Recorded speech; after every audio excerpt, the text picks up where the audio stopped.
Evolution of Indian cinema. Cinema, otherwise known as motion picture or film, brings joy and excitement to a lot of Indians. We Indians have made cinema an integral part of our lives. It's not just the kids in the millennium era who find it fascinating, but the tradition of cinephile was present since its inception.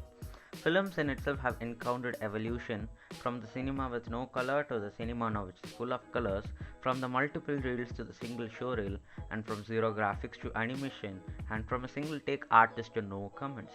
Thus, Darwin's theory of evolution holds good for cinema as well. Although there is no such evidence in history that can entertain the starting point of cinema, it is considered that Lumiere brothers were the ones who introduced the motion picture to the real world. India witnessed the first motion picture in the late 1910s and was introduced by late Thundiraj Govind Palke, also popularly known as Dada Saheb Palke, through the film Raja Harishchandra. He is also considered to be the father of Indian cinema. Although it was a silent film, little did he know that he was giving birth to an art form whose sound will echo around the world. This initiative propelled the rise of many filmmakers in our country, although it took nearly 2 years after Raja Harishchandra for the first motion picture with sound to release, that is, Alam Ara, directed by Ardesh Rani, which was released on March 14, 1931. The seed of Indian color cinema was also sowed through Kisan Kanya, directed by Moti B. Gidwani in 1937. Indian filmmakers call the era after the end of British Raj as the Golden Era from the 1940s to 1960s.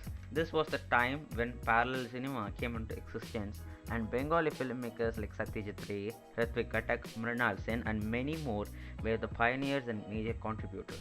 It was the impact of Indian theatre and Bengali literature which gave rise to parallel cinema and its influence was encouraged in many parts of the country as well. Especially in the southern part of our country, filmmaker Girish Kasaravalli from Karnataka was one amongst them to carry the torch and introduce it to the Kannada audience.